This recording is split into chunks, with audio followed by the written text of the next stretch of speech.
semaine dernière, on a commencé une mini-série. Le problème avec mes mini-séries à moi, c'est qu'elles peuvent se transformer en grandes séries. Parce qu'au fur et à mesure que je travaille, je développe, je fais des recherches, je me dis, ah, c'est un axe intéressant qu'on peut rajouter, etc., etc. Donc je suis pour l'instant au deuxième message sur le sujet, donc ça reste une mini-série, on est d'accord? On verra au bout du dixième, mais là, ça reste une mini-série, pardon. Le titre est le suivant, vous l'avez entendu la semaine dernière, la vie n'est pas toujours facile. Et on a vu la semaine dernière qu'elle est difficile pour tout le monde. Il n'y a pas des gens qui passent à travers du filet. Vous savez, des fois on s'imagine, oui, certains milieux, etc. Non, non. Dans tous les milieux, pour les côtoyer régulièrement, dans tous les milieux, il y a aussi des soucis, il y a aussi des problèmes. Et la vie n'est pas facile, y compris pour les croyants. On aimerait que dans la panoplie des chrétiens, il y ait un totem d'immunité divin. Ce serait pratique. Face à l'épreuve, on sortirait notre totem d'immunité. J'ai mon totem. Non, ça n'existe pas. Et celui qui essaie de vous le vendre comme cela en cachette, vous pouvez le traiter d'escroc de ma part. Vous dites c'est le pasteur Potier qui le dit, d'accord?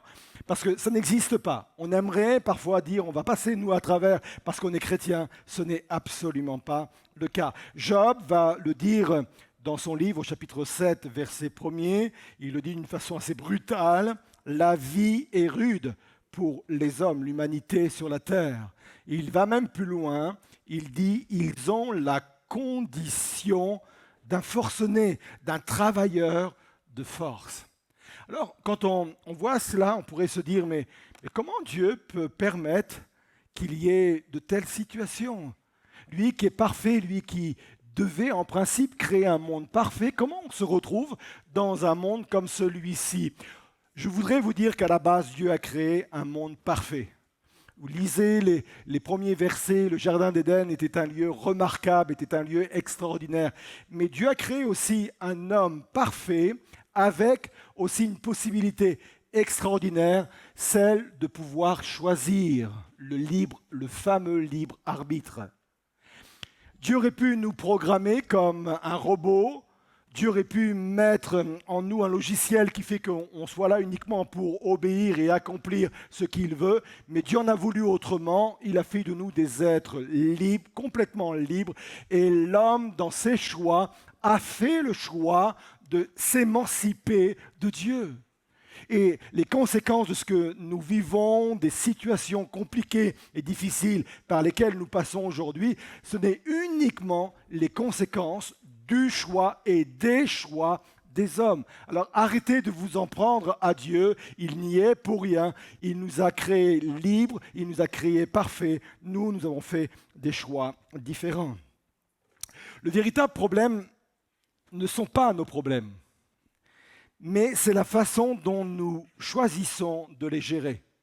Et la semaine dernière, nous avons vu que plutôt que de les contourner, il fallait les affronter. De toute façon, un problème que l'on contourne, on va le retrouver sur notre chemin des mois ou parfois même des années après. Donc, il vaut mieux affronter les problèmes. Et on a vu la semaine dernière que le fait d'affronter nos problèmes nous permet de grandir, nous permet de réfléchir et nous permet également de nous affranchir des liens qui sont capables d'être consumés au sein de la fournaise. Et je vous invite à retourner vers cette prédication, ce message, pour aller sur notre chaîne YouTube, pour la réécouter ou pour l'écouter si ce n'est pas encore le cas. Aujourd'hui, on va voir 3 clés pour parcourir la vie avec sérénité. Première clé, inviter Jésus dans nos épreuves. Deuxième clé, créer de véritables relations. Et enfin, avoir une bonne encre. On y va? En principe, vous savez que j'aimerais, quand on dit on y va, j'aimerais, oui, on y va. On y va? Inviter Jésus dans son épreuve. Et je voudrais qu'on réfléchisse à un concept extrêmement important, et la phrase va s'afficher devant vous maintenant, et on va étayer tout cela. Le concept est le suivant: plutôt que de prier Dieu pour qu'il me sorte de mon épreuve, je prie pour qu'il me rejoigne dans celle-ci. Ne pensez pas que c'est une formule toute faite. Une phrase comme ça qu'on passe le dimanche matin, ça fait bien, ça fait très spi, ça fait très chrétien. Non, c'est beaucoup plus que cela. Là, on touche un principe spirituel puissant. Tous les hommes et toutes les femmes qui mettent en application ce principe-là sont capables de vivre des choses extraordinaires. Je le répète, plutôt que de prier Dieu pour qu'il me sorte de mon épreuve, je prie pour qu'il me rejoigne dans celle-ci. Parfois, le miracle n'est pas dans la sortie de l'épreuve, mais dans ce que Dieu va faire au travers de celle-ci. Au lieu de demander à Dieu de changer les circonstances, il faut parfois lui demander de nous changer au travers des circonstances. On l'a vu la semaine dernière, les épreuves nous font grandir. Mais bien plus que cela, les épreuves développent les dons que Dieu a déposés dans nos vies. Les épreuves nous développent également le potentiel qu'il y a en nous. Les épreuves viennent développer notre caractère. Les épreuves viennent augmenter la foi. Et il y a un exemple sur lequel on va s'appuyer quelques instants là. C'est celui de Joseph. Je vais essayer de résumer la vie de Joseph en 20 secondes, d'accord? On y va. Joseph, c'est un ado qui était le préféré de son père, donc qui a été jalousé par ses frères. Tellement jalousé par ses frères que ses frères vont l'attraper et le vendre à une caravane de nomades. Ces nomades, ils ont le sens du business, ils vont le revendre sur un marché d'esclaves pour faire une plus-value. Il va être acheté par un maître qui s'appelle Potiphar. Il va se retrouver dans cette maison-là, et dans cette maison-là, la femme de son maître va l'accuser d'harcèlement sexuel.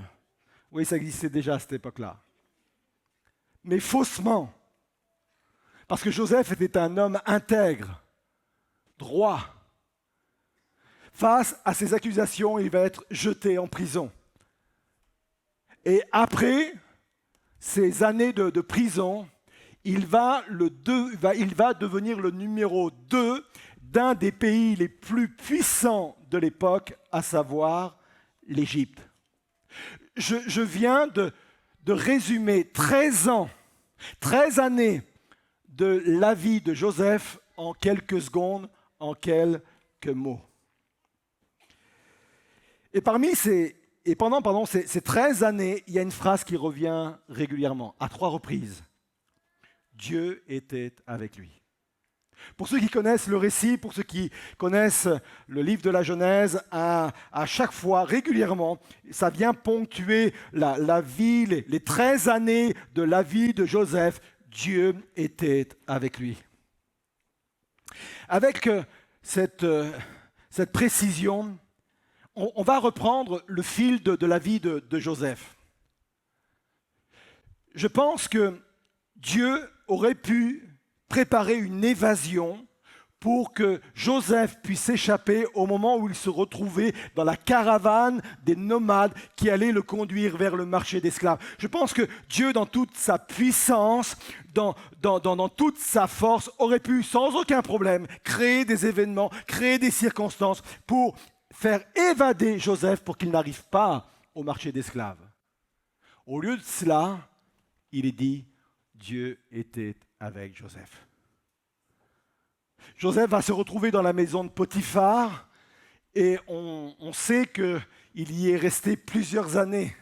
Et pendant toutes ces années, Dieu aurait pu ouvrir une porte de sortie à Joseph pour qu'il sorte de cette position d'esclave, d'être dépendant d'un maître à ce point. Au lieu de cela, cette phrase revient, ce verset revient, Dieu était avec Joseph. Ensuite, il est jeté en prison et on aurait pu s'attendre à ce que Dieu révèle la justice, parce que c'était vraiment une injustice criante. Il aurait pu le faire sortir au bout de quelques jours, au bout de quelques semaines, voire quelques mois. Mais les commentateurs disent qu'il est resté plusieurs années. Dieu ne l'a pas fait sortir aussi vite de prison. Il est simplement dit que Dieu était avec lui. Après 13 ans dans l'épreuve, Dieu a fait sortir Joseph par le haut. Parce que Dieu n'avait pas le projet de le faire sortir de ses adversités, mais d'être avec lui pour le faire grandir, pour le préparer, pour développer ce potentiel, pour qu'il devienne le numéro 2 d'Égypte. Et la conclusion de son histoire est la suivante, elle va apparaître devant vous. Lorsque nous invitons Dieu à nous rejoindre dans nos problèmes, nous obtenons une grâce qui nous propulse vers la destinée. Je la laisse encore quelques instants devant vous, c'est tellement important. On touche là un principe divin important. Je sais que peut-être moi le premier, quand on est dans l'épreuve, quand on est dans la difficulté, on se dit Seigneur, sors-moi de là, viens me délivrer, viens me sortir. Au lieu de cela, je voudrais vous inviter, c'est une preuve certes de maturité, mais nécessaire. Je voudrais vous inviter de dire à Dieu, viens me rejoindre. Viens me rejoindre dans mon problème, dans ma difficulté. Parce que je veux croire que dans ces temps-là, dans ces moments-là, tu vas me travailler de telle façon, tu vas me transformer de telle façon, tu vas développer mes dons et mes talents de telle façon que ce temps-là va me propulser vers ma destinée. Vous êtes là? Partant de là, je ne sais pas quelles sont vos épreuves. Elles peuvent être physiques, spirituelles, financières, professionnelles ou même d'ordre familial. Alors plutôt que de prier pour qu'il vous sorte de là, priez pour qu'il vous rejoigne dans votre épreuve.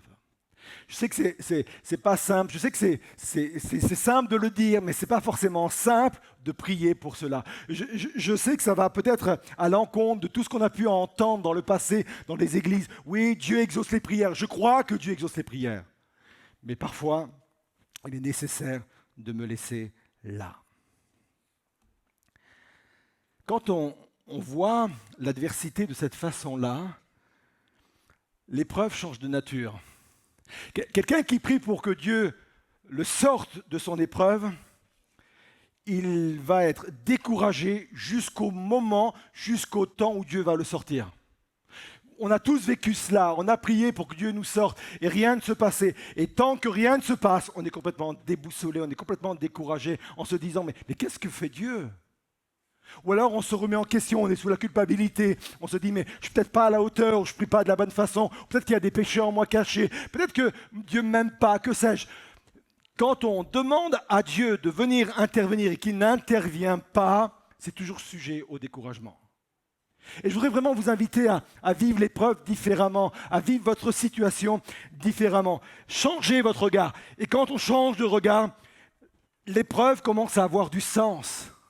Il n'y a rien de plus terrible quand on est dans une situation qui n'a pas de sens, qu'on n'arrive pas à expliquer, qu'on n'arrive pas à comprendre. Quand je comprends que cette épreuve-là, ce moment-là, ce passage délicat-là, est un passage que Dieu permet, il ne vient pas de lui, mais Dieu permet pour me renforcer, pour m'encourager, pour me donner des talents et des dons qui vont me servir plus tard, ça change ma façon de traverser l'épreuve.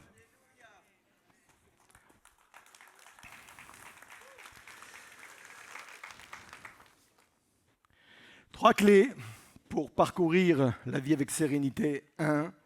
Inviter Jésus dans mon épreuve. 2. Créer de véritables relations. Je dirais cela en préambule de ce deuxième point.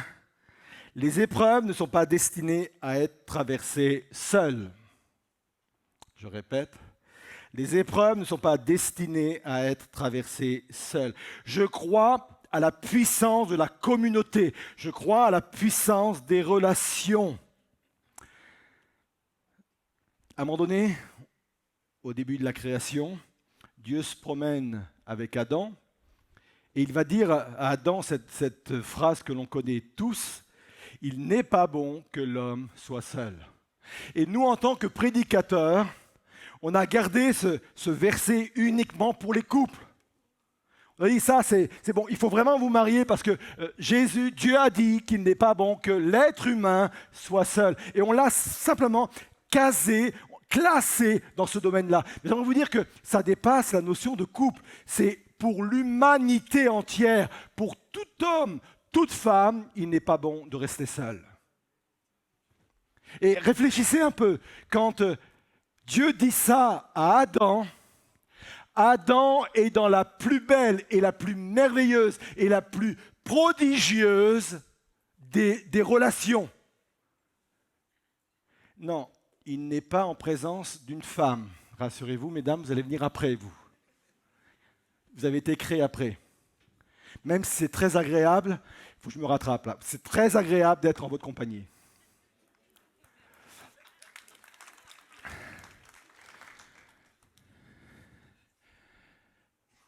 Non, il est en présence de Dieu. Réfléchissez à ça un seul instant. Quand Dieu dit il n'est pas bon que tu sois seul, Adam est en présence de Dieu. Et Adam aurait pu dire, mais Dieu, je ne suis pas seul, je suis là parmi la meilleure des présences, je suis en ta présence.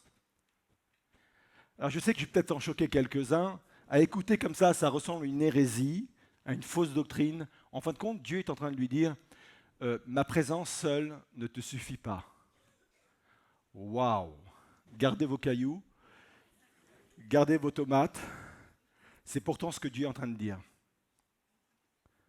Ma présence seule ne peut pas te suffire. Pour une simple raison, c'est que Dieu nous a câblés, nous a programmés pour vivre en société. Dieu nous a programmés pour dépendre des autres. Mon prochain est la réponse de Dieu à mes besoins fondamentaux, de tous ordres. À chaque fois que tu as un besoin, Dieu a mis la réponse à ce besoin dans quelqu'un qui est semblable à moi. N'oubliez jamais cela. C'est pour cela, ne vous éloignez pas des uns et des autres. Ne vous isolez pas. Dieu nous a câblés, Dieu nous a façonnés pour vivre ainsi. Dieu a fait en sorte que je puisse m'épanouir, m'accomplir au travers des autres. Ça, c'est la création. Ensuite, arrive le Nouveau Testament avec la création de l'Église. C'est une nouvelle ère. On pourrait dire qu'il y a de nouveaux principes qui vont arriver. Et il y a 4 piliers fondateurs de la première Église que l'on trouve dans Actes 2, verset 42. J'ai choisi la version Sommer. Dès lors, ils s'attachaient à écouter assidûment l'enseignement des apôtres, l'enseignement, à vivre en communion les uns avec les autres, à rompre le pain et à prier ensemble. Sur ces 4 piliers fondateurs de la première Église, 2 sont en rapport avec les relations.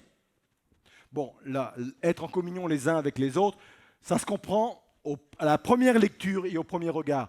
Mais il y a un autre pilier qui est celui de rompre le pain.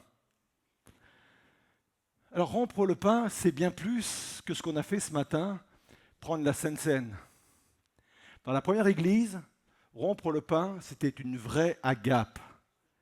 C'était un vrai repas. Et quand je dis c'est un vrai repas, ce n'est pas un repas pour ceux qui n'aiment pas manger. Et au milieu de ce repas-là, on avait un moment où on prenait la coupe, et c'était un moment de souvenir de ce que Jésus a pu accomplir. Combien sont d'accord que pendant un repas, on partage beaucoup plus que de la nourriture? C'est prouvé même de façon sociologique. On a fait des études là-dessus. Il se crée des liens extraordinaires, il se crée vraiment des amitiés extraordinaires autour d'un repas. Et pas uniquement en France.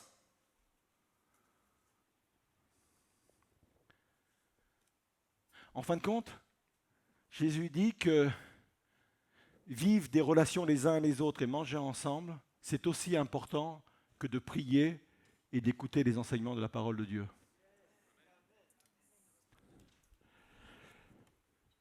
Jésus a pratiqué cela. Jésus, il a mangé avec les disciples. Jésus a mangé avec ses amis, Marc, Marie, Lazare. Jésus a même mangé avec les gens de mauvaise vie. On le traitait de buveur et de mangeur. Tout pour une simple raison, c'est parce que même avec ces personnes-là, il voulait créer une relation. Jésus n'avait pas peur d'être contaminé. Les ténèbres ne peuvent rien contre la lumière. C'est la lumière qui influence les ténèbres. Et par ce moment de repas-là, il voulait créer de telles relations. Moi, je veux te montrer combien je t'aime. Et comment je veux aussi te communiquer quelque chose. Il a même mangé avec les pharisiens. Moi, je ne sais pas si je l'aurais fait. Vous savez, les pharisiens, ce sont les intégristes d'aujourd'hui. Ce sont les légalistes d'aujourd'hui. Moi, j'ai des boutons qui me poussent. Mais il l'a fait. Il l'a mangé même avec la foule, parce que la multiplication des pains et des poissons, c'est un repas. Hein. Jésus était présent. Parce qu'il comprend, Jésus comprend que les relations sont extrêmement importantes. C'est la raison pour laquelle il faut être bien entouré. Je ne sais pas si vous êtes bien entouré, même sur le plan familial, amical, je ne sais. Il faut être bien entouré. Il faut choisir ses relations et il faut être intentionnel dans ses relations. Quelqu'un a dit ceci, réussir sa vie, c'est avant tout réussir ses relations. Je ne sais pas si vous êtes tombé là-dessus, c'est aussi une étude sociologique. Il existe des cercles relationnels. Donc ça va de la relation occasionnelle, qui est le cercle le plus à l'extérieur, lié aux circonstances. On ne choisit pas ce type de relation, elle nous est imposée. Par exemple, on ne choisit pas son facteur. Pourtant, on est content quand il vient nous apporter du courrier, à part peut-être les factures. On ne choisit pas forcément ses voisins. On ne choisit pas forcément ses collègues. Ça, c'est le cercle le plus extérieur. Et plus on va à l'intérieur, on parle de relations plus intimes, et celles-ci doivent être forcément le résultat d'un choix. On ne fait pas rentrer n'importe qui dans ces sphères intimes. Il faut du discernement. Jésus aimait tout le monde. Car Dieu a tant aimé le monde. Mais il n'a invité au restaurant que 5000 personnes.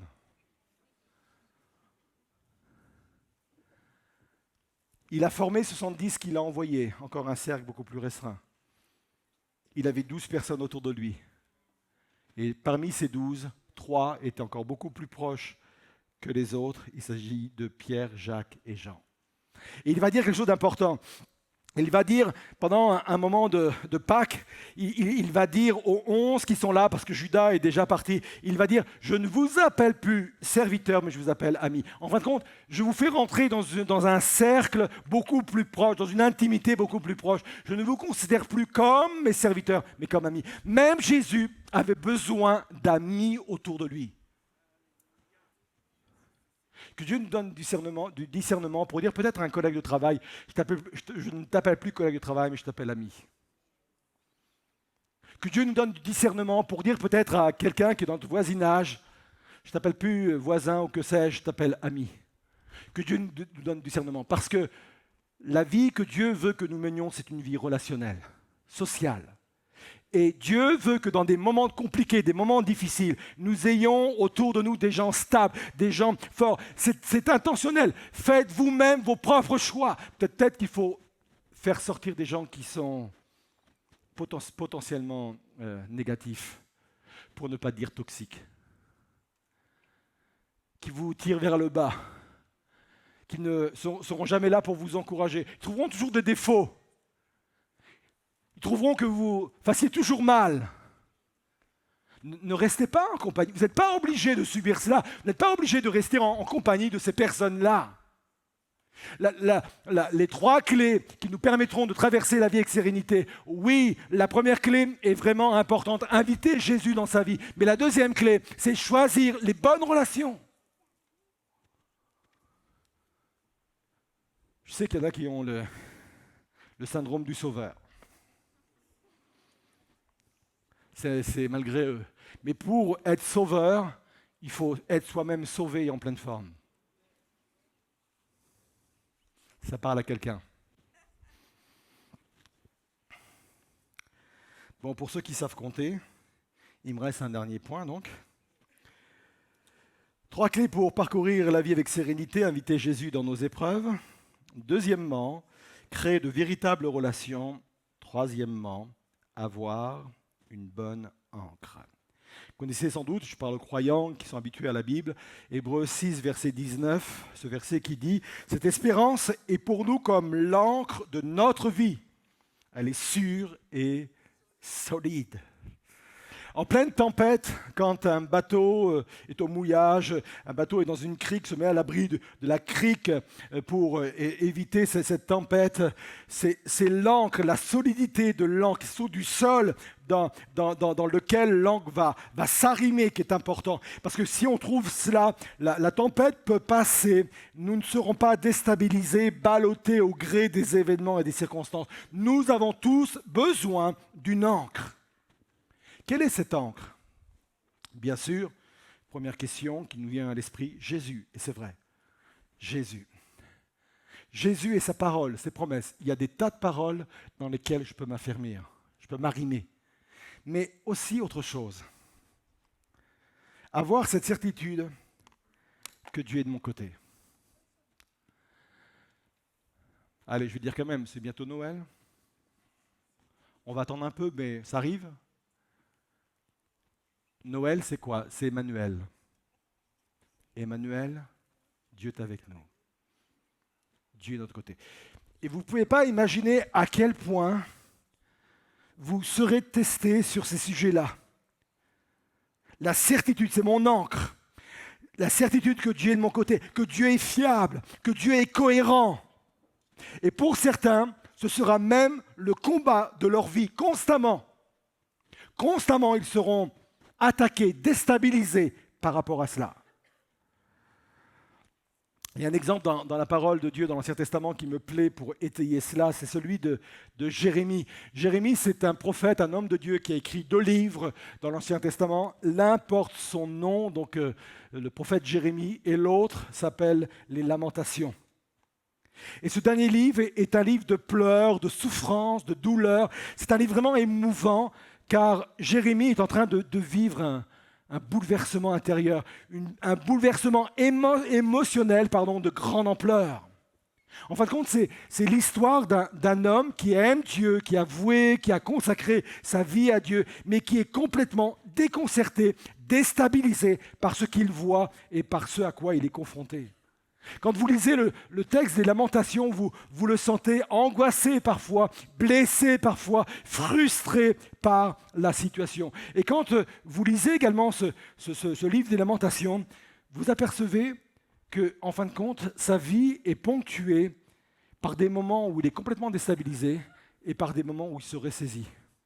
C'est constamment cela. Il est déstabilisé par rapport à la situation et à un moment donné, il se ressaisit. Et quand il se ressaisit, ça donne le chapitre 3 des Lamentations, verset 22, où il est dit ceci, non. Et quand il dit non, en fin de compte, il se le dit à lui-même. Quand il dit non, ça fait suite à un moment où il remet tout en question.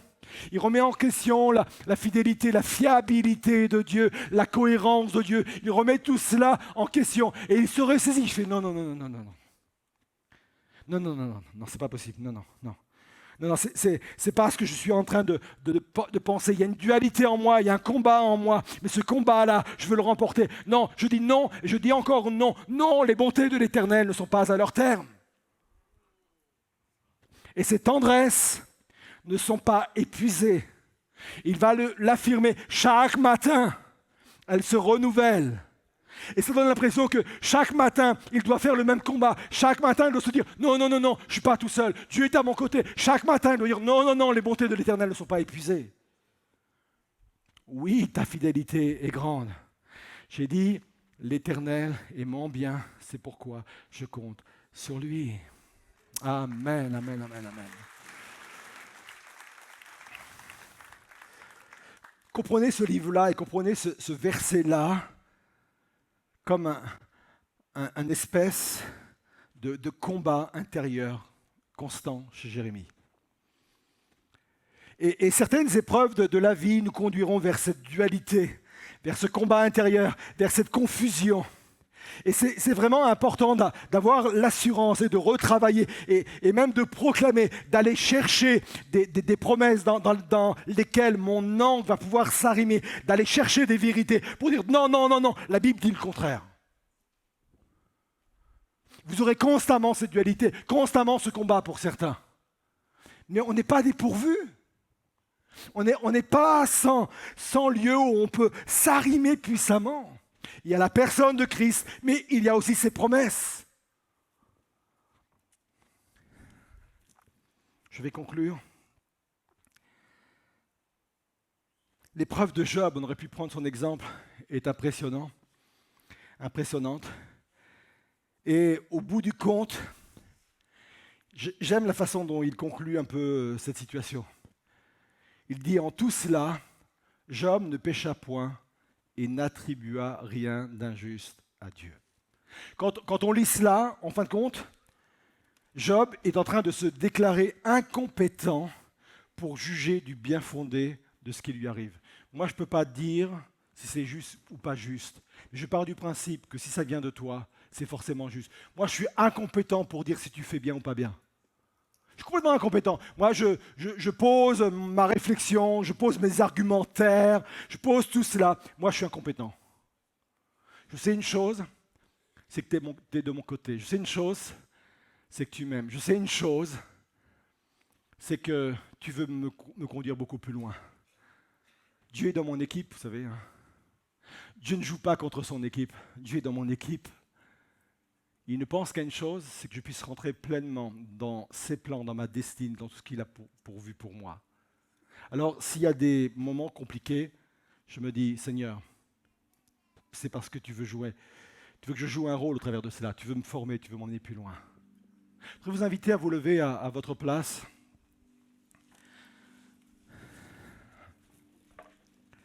Je ne vais pas vous demander de venir sur le devant cette fois-ci, mais je vais faire quand même un appel pour que là, à vos places, vous qui êtes peut-être dans cette dualité, de dire non, non, je vais aller chercher un sol solide dans lequel je peux m'arrimer. Le chant qu'on va chanter, c'est « Christ est ma seule fondation ». Il est stable, il est fiable, il est cohérent, ma seule fondation. Je vous invite peut-être à changer votre façon de voir l'épreuve dans laquelle vous vous trouvez. Peut-être même à changer votre prière. Au lieu de dire « Seigneur, sors-moi de là », dites au Seigneur « Viens me rejoindre là où je suis ». Parce que l'épreuve ne sera pas la même. Et surtout, l'issue de l'épreuve ne sera pas la même. Viens me rejoindre, Seigneur. Seigneur, ouvre mes yeux pour que je puisse voir autour de moi les personnes sur lesquelles je peux compter. Ça peut être des personnes de ma propre famille ou pas. Ça peut être des collègues de travail, ça peut être des amis, ça peut être des chrétiens. Seigneur, montre-moi. Et si je suis pauvre relationnellement, donne-moi la faculté, Seigneur Jésus, l'intentionnalité d'aller créer moi-même ces relations. Parce que tu le veux et tu m'as créé pour qu'il en soit ainsi, Seigneur. Seigneur, je suis devant toi et je veux me laisser interpeller par toi.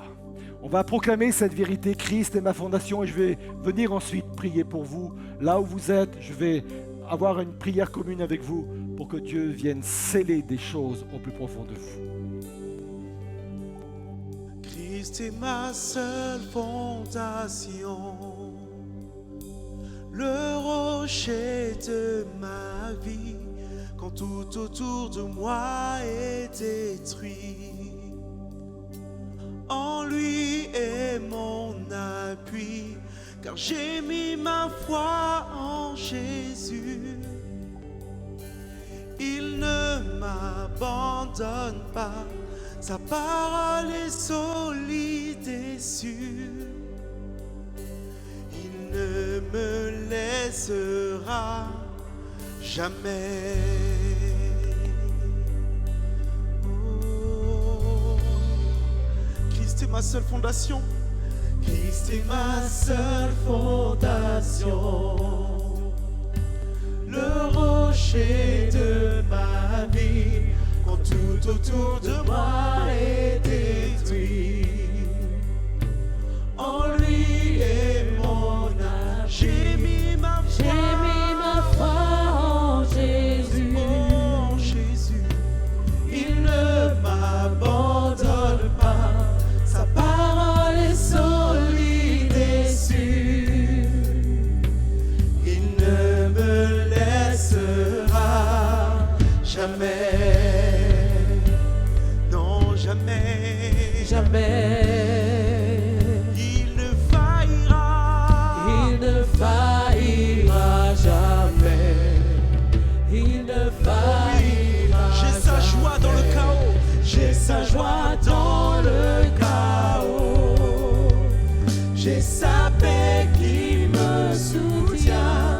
Je peux déposer mon fardeau, car il me tient. Il me tient dans sa J'ai main. bâti ma Bâtis ma vie sur Jésus. Il ne m'abandonne pas. Sa parole est solide et sûre. Il ne me laissera jamais. Non, ses bontés ne sont pas à leur terme.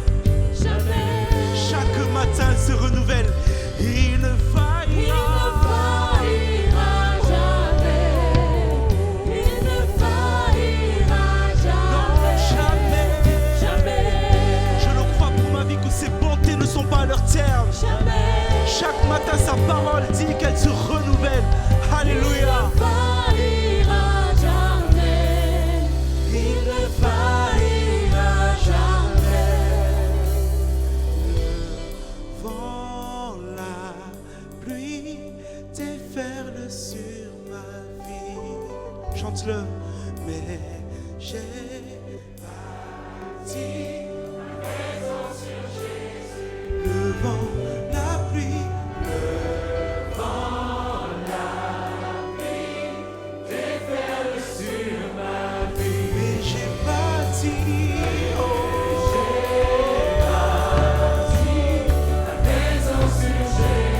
je ne tremblerai pas.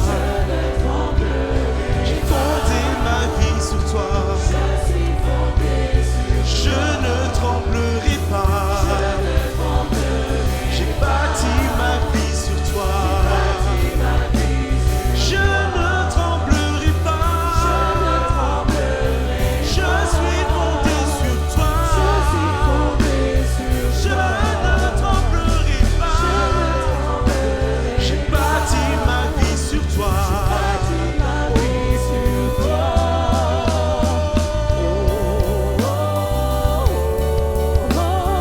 Je ne tremblerai pas.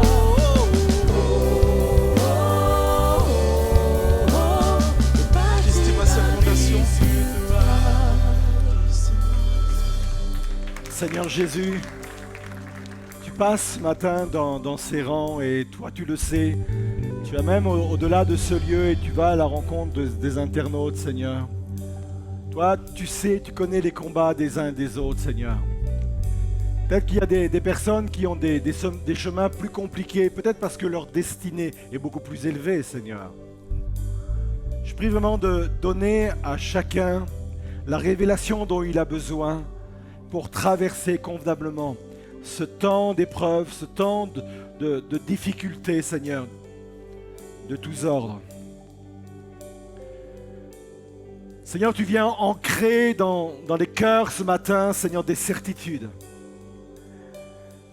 Tu viens ancrer dans les cœurs ce matin, Seigneur Jésus, un fondement solide en ta personne, Jésus.